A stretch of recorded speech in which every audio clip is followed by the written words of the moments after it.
নাই এই গুলিটাকে আপনি হাতে নিয়ে ঢিল মারলে হাতি মরবে, কুকুর মরবে, একটা পাখি মরবে।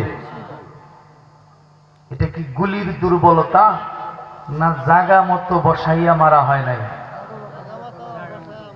এখন এই গুলিটাকে বন্দুকের ম্যাগজিনে ভরেন, ভরে ট্রিগার চাপ দেন, বন্দুকের নল থেকে গুলিটা যখন বের হয়ে যাবে হাতির শরীরে লাগলে হাতিটাও মরে যাবে। ঠিক না ঠিক?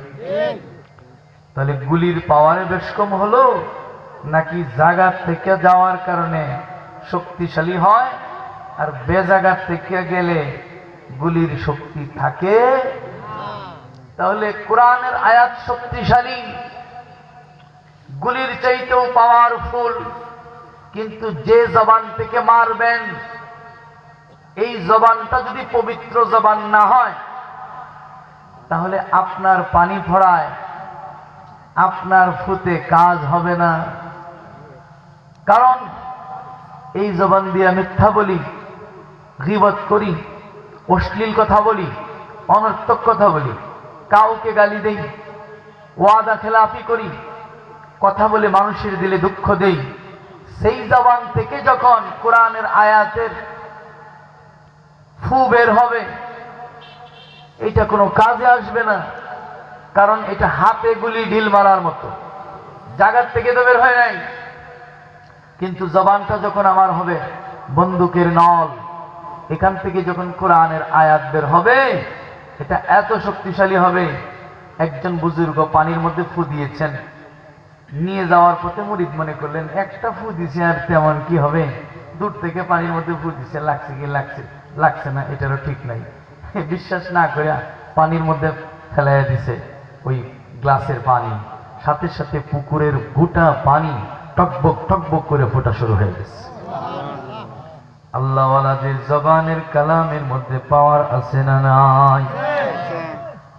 এইটার কারণ হলো আল্লাহর প্রশংসা দিয়া আদমের জবানের পাওয়ার বের হলো আলহামদুলিল্লাহ।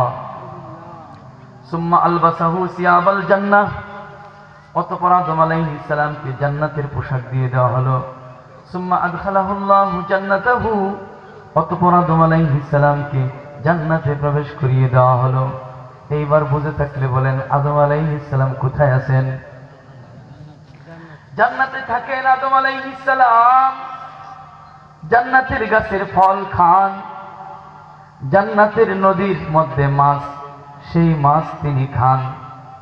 জান্নাতের গাছের ডালে বসা পাখি, ওই পাখিটা আদম নবীকে ডাক দে, ইয়া আব্দুল্লাহ আতাকুলুনি, ওগো আল্লাহর বান্দা, ওগো আল্লাহর পয়গম্বর আদম, আমি জান্নাতের একটি পাখি, বলেন তো আমাকে খাইতে মন চায় নাকি?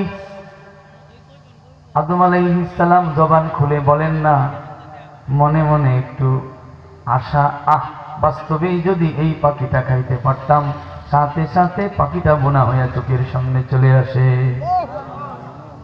খাওয়া শেষ, একটি হাড্ডি পড়ে আছে, সেই হাড্ডিটা আবার আগের মতো পাখি হইয়া উড়াল দিয়া গাছের ডালে বসে, চিনচেন নিয়ে আমারে, আমি একটু আগে আপনি যে খাইছেন এই পাখিটাই, আল্লাহ পাক আমারে আবার জীবন দিয়ে দিছে, নবী গো বিদায় দেন, আসসালামু আলাইকুম। আদম আলাইহিস সালাম জান্নাতের গাছের ডালে বসা পাখি খান, নহরের মাছ খান, জান্নাতের গাছের ফল খান, জান্নাতি নহর সালসাবিল, মেইন, তাসনিম আর রাহিকুল মাখতুম, 5টি নহরের পানি পান করেন, জানজাবিল আদার রস দেওয়া পানি পান করেন। কিন্তু কি যেন ভালো লাগে না।